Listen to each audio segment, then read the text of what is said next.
एक एपिसोड ये भी देखने को परिवार में मिलता है, जब किसी बच्चे से पानी मांगा जाता है, give me a glass of water, whether it is the sun और नेपियो, लेकिन वो बच्चा पानी अपने ग्रैंडपा को घर की नौकरानी के थ्रू भिजवा देता है। लेकिन जब ये बोले कि पानी तो तुमसे मांगे यार, या तुम लाए क्यों नहीं, तो बोलता आपको पानी से मतलब था, सो मिल गया।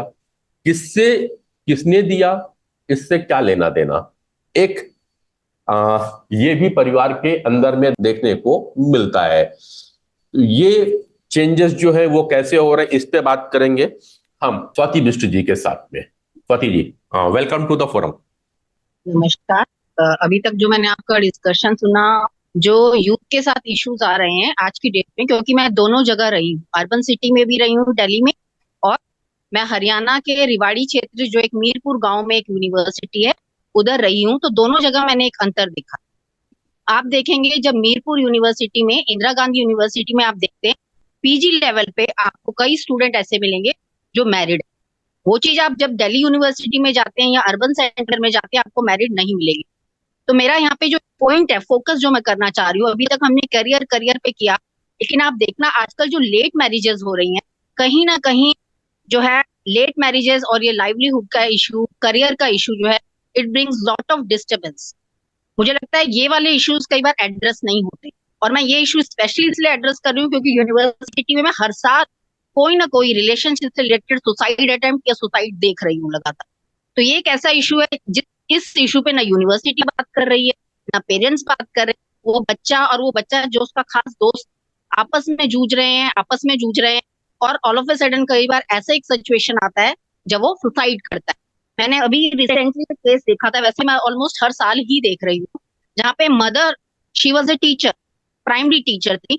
जब इस तरह का इशू रिपोर्ट हुआ, with the grace of God वो लड़की बच गई। उसकी मदर इतनी स्केर्ड थी कि वो उसको घर नहीं लेके गई कि उसके फादर क्या कहेंगे। मेरा ख्याल कुछ ऐसे इश्यूज भी हैं करियर के साथ जो शायद रह जाते हैं। और आप देखेंगे जब बच्चे जो यूनिवर्सिटी में जो मैरिड हैं थोड़े से ज्यादा फोकस्ड है, और जो बच्चे कहीं ना कहीं बाकी सब स्टूडेंट है, आप देखेंगे कहीं ना कहीं उनका ये वाला इशू जो है एड्रेस नहीं हो रहा। और ये इशू जो एड्रेस नहीं हो रहा, करियर के साथ साथ ये इशू भी जो है कहीं ना कहीं अनस्टेबिलिटी जो है वो लेके आता है।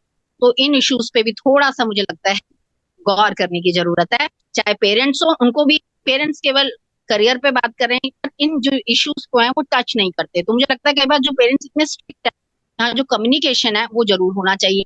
ऐसे ही यूनिवर्सिटी के लेवल पे भी टीचर्स हो या हॉस्टल में हो, काउंसलर्स जरूर होने चाहिए जो इन इश्यूज को एड्रेस कर सके, बच्चे वेंट अप कर सके ऐसे इशू।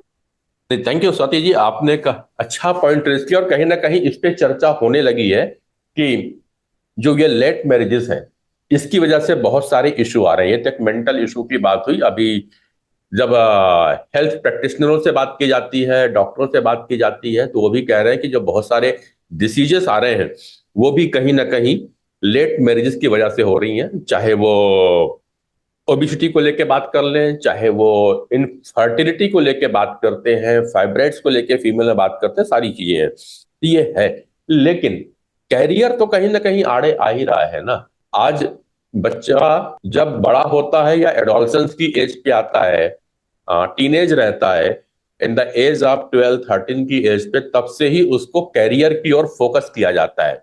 और ये कहा जाता है कि शादी तब तक नहीं होनी चाहिए जब तक कि वो अपने पैरों में खड़ा ना हो जाए। तो अब पैरों में खड़ा होते होते, कंपटीशन करते करते, अच्छी जॉब, और फिर अब ये रखता है कि मैं अपना मकान बना लूं, मेरे पास में अपनी गाड़ी होनी चाहिए।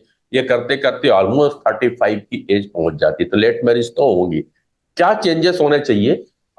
एज ए जब साइकोलॉजिस्ट आप इस चीजों को पढ़ रहे हैं, समझ रही हैं, तो क्या चेंजेस होना चाहिए? आपने कंपेरिजन करके बता दिया कि अर्बन एरिया में अलग चीजें हैं, और जब हम विलेज साइड जाते हैं, छोटे शहरों में जाते हैं, तो वहां पे अलग चीजें हैं।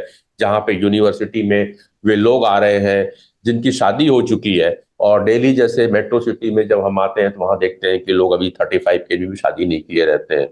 तो इनका मेंटल स्टेटस कैसा है? कौन ज्यादा एरोगेंट होता है? किसके ऊपर ज्यादा प्रेशर है? किसको ज्यादा गुस्सा आता है? ऐसे कैसे? एक तो रूरल सिटी, जो आप रूरल एरिया में आप देखते हैं बच्चे जो है जब पीजी कर रहे हैं तो उनका basically they are coming from agrarian society. जब वो अगेरियन सोसाइटी से आ रहे हैं तो उनका सोर्स ऑफ इनकम क्या है, उनकी एग्रीकल्चर है। तो कहीं ना कहीं they are not dependent on outside sources, क्योंकि जब सर्विस लगेगी या बहुत बड़ी चीज आएगी, definitely they are aspiring for a good job, लेकिन कहीं ना कहीं उनके पास वो एक बेस रहता है जिसमें वो, और कहीं ना कहीं वो छोटे से बेस के कारण वो उस चीज के लिए वेट नहीं कर रहे होते कि उनको जो एक बड़ी सैलरी मिलेगी, बड़ा पैकेज मिलेगा, उसके बाद ही वो करेंगे। So they simply see if they can sustain, और एक बेसिकली वो मेंटेन कर सकते हैं, नहीं कर सकते, उसके बाद दे कैरी ऑन। बट जब अर्बन सोसाइटी में आता है, कहीं ना कहीं अब हमारा फोकस शायद बड़ी सैलरी, बड़े पैकेज में हो गया। तो फिर इसमें मेरा शायद यही कहना है कि इंसान थोड़ा जल्दी करियर की तरफ डेफिनेटली देखे, लेकिन बड़ा पैकेज, बड़ा करियर या बड़ा उसके जो है उन चीजों को, वो चलती रहती हैं साइड बाय साइड, उसका थोड़ा सा कम वेट करें, क्योंकि हमने कई बार बहुत बड़े बड़े जो है बेंचमार्क रख दिए हैं। कहीं ना कहीं एक सोसाइटी का भी प्रेशर है। तो जब हम रूरल साइड से थोड़ा सा सीखेंगे तो यही सीख पाएंगे कि शायद जो बड़े बेंचमार्क हैं वो जो है वो चलते रहेंगे। इंसान अगर मोर सेटल्ड होगा रिलेशनशिप में भी, अगर वो ज्यादा सेटल्ड होगा, तो शायद he will do better in the career also. So थोड़ा सा बच्चा थोड़ा सा अगर अपने पैरों पे खड़ा हो जाए तो शायद हमें सोच लेना शुरू करना चाहिए। सो ऐसा तो कोई ऐसा कोई सोल्यूशन तो नहीं है कि एक सोल्यूशन दे दिया जाए। कहीं ना कहीं अर्बन सेक्टर्स में दिक्कतें दूसरी हैं, क्योंकि आपका सोर्स ऑफ इनकम जो है वो आउटसाइड, आप एग्रीकल्चर सोसाइटी से तो आते नहीं है। दूसरी चीज है, कहीं ना कहीं आप सर्विस सेक्टर में या दूसरे जो है कहीं ना कहीं आपकी डिपेंडेंसी है, तो वो डिपेंडेंसी तो रहेगी। तो ऐसे उसमें मैं यही कहूंगी कि जो है आप थोड़ा सा जो हमारे बेंच मार्क है उसको नीचे करें, और शायद हो सकता है कि बच्चा जल्दी थोड़ा सेटल होने की कोशिश करे। Thank you. लौटूंगा। एक अच्छी बात आपने कह दी कि पहला जो मैंने चालू किया था वो कहा था कि सपने बड़े हैं और मन कमजोर हो गया है। आपकी बातों से मुझे लगता है कि मन को बड़ा करना चाहिए और सपने को छोटा रखना चाहिए थोड़ा सा, क्योंकि जो गांव के लोग हैं वो थोड़ी थोड़ी सी में बातों में बड़े खुश हो जाते हैं और कहीं ना नहीं, तो कहीं। सपने तो देखिए बड़े देखने चाहिए, लेकिन समय हम टारगेट रखते हैं, लेकिन मुझे लगता है समय समय पे, ठीक है, एक साल हमने एक टारगेट रखा, 2 साल रखा, लेकिन हर साल हमें शायद रिव्यू करना चाहिए, दूसरे से कंसल्ट करें। और वो थोड़ा सा जो है ना, जब अलग अलग लोगों से मिले, अलग अलग ग्रुप ऑफ पीपल, अलग अलग कल्चर के लोगों से मिले, कहीं ना कहीं हमारी गोल होते हैं, कौन सेट करता है, हमारी सोसाइटी करती है, हमारे आसपास के नेबरहुड करते हैं। तो अगर हम अलग तरीके के लोगों से अलग जो है, I think we need to learn from rural people need to learn from the urban people. So somewhere हमारा जो है ना माइंड जो है कहीं ना कहीं ब्रॉड हो पाता है।